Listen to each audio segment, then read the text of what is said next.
So do you know the story of Chicken Little? Now, I don't know the full story, but apparently Chicken Little was running around the farm and something dropped on his head. And he ran around the farm saying, "The sky is falling, the sky is falling," and causing a panic. You know what? There are some people doing that now with the real estate market. So I'm going to spend today talking about the impending market crash. Stick around.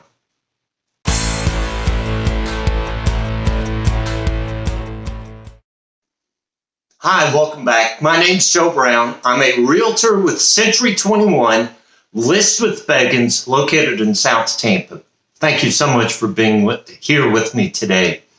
So, as I always say, if you find this information useful, please hit the subscribe button, give it a thumbs up, leave a comment, but most importantly, share it with your friends and family who you think could use this information, okay?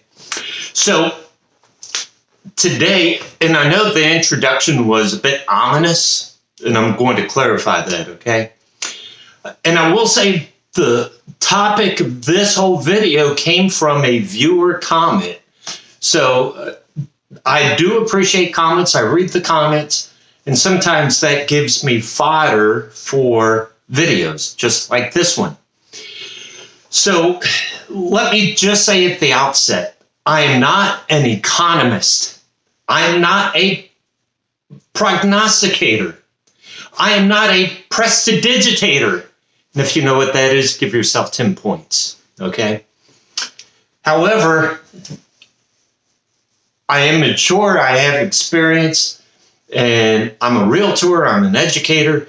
So let's just back up at the very beginning, right? People are talking, this housing market's going to crash. Well, what does that mean, right? What does it mean for a market to crash? Is it going to come tumbling down? What does that look like? So when you say the market's going to crash, does it mean home prices are going to suddenly drop? Or, I don't know, right? What does it mean? Do you hear the term market crash, market crash? What does it mean? What does it look like? So truly, the last market crash, what's called a market crash, happened back in like 2008. So let's go back to 2008 and look at some of the details of what happened, right? Now, the effect took place in 2008, but it really started a few years earlier, 2005, 2006. And by a whole array of different elements working together. So number one, there's a desire for people to own homes.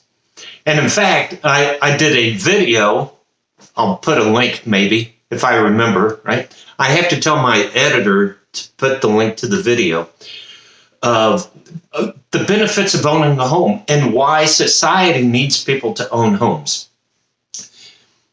So back 2000s, early 2000s, there was the push. We want people to own homes. There were different incentives by the federal government. There were incentives by banks. And then I want to call it greed by Wall Street also played a part. And there were many, at the time they were called subprime homes. Now, to talk about subprime, you also have to talk about credit rating. And I did a video month or two ago about credit score. What is a credit score? And I'll have my editor put a link to that video here as well. So back 2005, 2006, billions of dollars. When I say billions, well over $100 billion was loaned to people with credit scores below 620. Okay, below 620.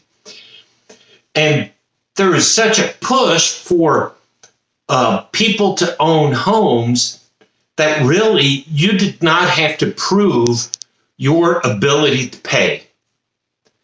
Right? I heard somebody describe all you had to do is say, I want a house. Okay, how much do you need? And they were loaning money without proof of income, without proof of ability to pay. Because some of the structures that were in place, if people weren't able to pay, they could walk away from their home, right? Without, and it would leave the banks holding the bag. Or some of these mortgage-backed securities, which Wall Street had a part in, had to take the brunt of that walking away. Now, don't get me wrong. There were many, many, many families that were affected by this, right? And it's sad. My heart goes out to them. So it just wasn't people walked away with, with impunity. Many people were affected. But that's what was in play. There was a lot of lending to people in the subprime area. They weren't able to pay, didn't have to pay. Well, and another aspect I want to talk about is home equity. I read a report that in 2008, there was 10 trillion with a T, $10 trillion in home equity and $9 trillion in mortgage debt. Okay? 10 trillion in equity, 9 trillion in debt. If you're taking notes, write that down. I'm going to come back to that point. Okay? So 2005, 2006, a lot of lending to people not ability to pay. And what that caused, yes, the mortgage business started going down.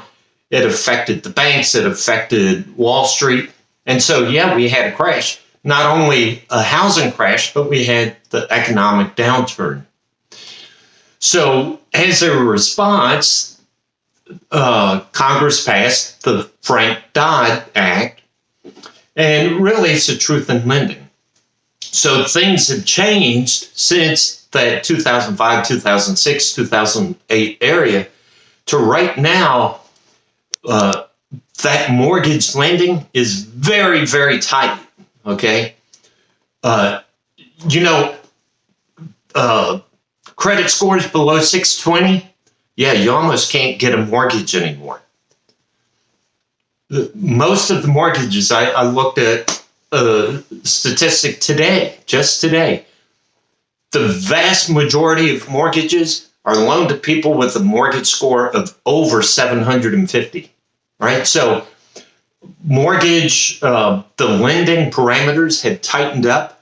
People have to show, first of all, that they have the income and they have the ability to pay. Not just now, but they have to show over a 2-year period that they have steady income and the ability to pay. Also, equity. As of this month, right? Over 21 trillion with the T, $21 trillion in equity, $10 million in mortgage debt. So that's 2 to 1. Remember, 2008, it was 10 to 9. Now it's 21 to 10. So people have more equity in the home. So why am I sharing all this? Yes, I think we're going to see a correction, but no time soon, right? Because for prices to drop, so if you've watched my market update, if you've watched my market recap, what do I say? I talk about the absorption rate. We have very low inventory, right? And we have low inventory for a couple of reasons. I want to talk about that. But we have low inventory because the demand is so high. Low inventory, it's pushing prices up. But the demand is high because mortgage rates are so low. Now, they've crept back up, right? Because I think the low is about 2.6. Right now, it's right around 3. Back in 2006, 2007, people were saying the mortgage rates are so low. That's why there's such this demand. You know what the mortgage rate was? 5.5, 5.6. And now we're at 3%. So there's the buyer demand because mortgage rates are so low. That's driving the price of homes up. For the price of homes to come back down means we have to have more supply on the market than there are buyers. And we're just not seeing that. And you know why? More and more millennials, people in that 30 to 40 age range, are now wanting to buy homes, right? So a lot of people, a lot of millennials, were not looking to buy homes. First of all, because the staggering student debt is real. At school, I've dealt with teachers who had tremendous student debt. I have family members, tremendous student debt. So, and remember, mortgage loans and credit worthiness is based on the debt to income ratio. So that student loan counts as a debt. So for prices to come down, we need inventory to go up and buyers pull back. We're seeing more millennials want to buy a home. There's not much inventory. Now, inventory is interesting because in preparation for this video, I've done a lot of reading because I want to be informed when I share with you. Studies are showing people don't want to list their house because, one, they're working from home and they're kind of content. Now, we do find some people who are working from home and say, I need a different space. I need a home office, right? And so those people are looking for homes with home office and so forth. And in fact, I did a video based on how COVID and this working from home has changed what people are looking for in a home. And if my editor is any good, he'll put a link to that video as well. So millennials are wanting to buy homes, but some people are willing to stay in their home.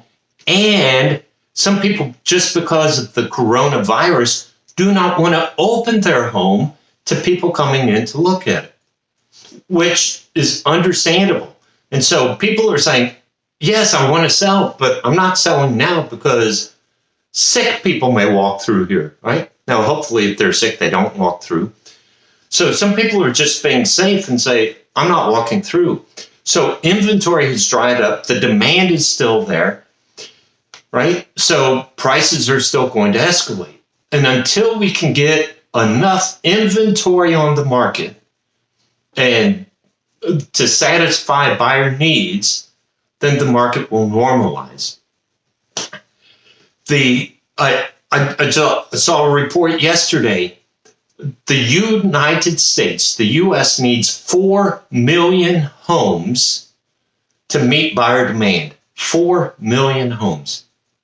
So now the big concern, right, and this is the comment that was left by the viewer, is with the current, he called it Biden's policies, but the federal government has this stimulus, the $3 trillion stimulus package. And, well, I'll tell you how that's going to have an effect, right? You're going to push money out to families. So families are going to have money. And what happens with money? They want to spend it. Some of them will want to spend it on homes. However, prices are going up. People have more money. Prices may go up even more. Now, what will happen, and again, I'm not an economist or a prognosticator, in a few years, you're going to see the glut of money. As government prints more money, the value of the money goes down, right? The value goes down. So just because you have more money, you'll need more money to buy equal value. So inflation's going to kick in. You're going to see mortgage rates increase. When mortgage rates increase, the demand to buy homes will go down. But again, we're still 2.5, almost 3 points behind where we were 2006, 2007. So, yes, I believe, as a non-economist, right, that we will see an effect. I don't think we'll see an effect for a few years. Buyer demand is still very high. Mortgage rates are very low. Credit lending has tightened. So do I think there's an impending crash? Yeah, not in the market. Maybe with my daughters driving, there may be, but not in the housing market right now. Okay. So I thank you very much for spending time with me. I know this is a different video than I usually do. I hope this video shows you the benefits of leaving comments. If you have questions or concerns, leave me a comment and I'll be glad to address it here or address it via email. You can find me at my website, joebrownc21.com. Leave comments below. There's my email address. Let me be your trusted real estate advisor, right? I'm a realtor in the South Tampa area. However, I covered this entire area, this whole Tampa, St. Pete, Pasco County. I covered this whole area. Let me be your trusted advisor. I will guide you through the process of buying or selling a home.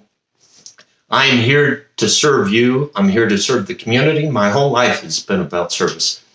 And I love sharing this information with you because South Tampa, Florida living is awesome.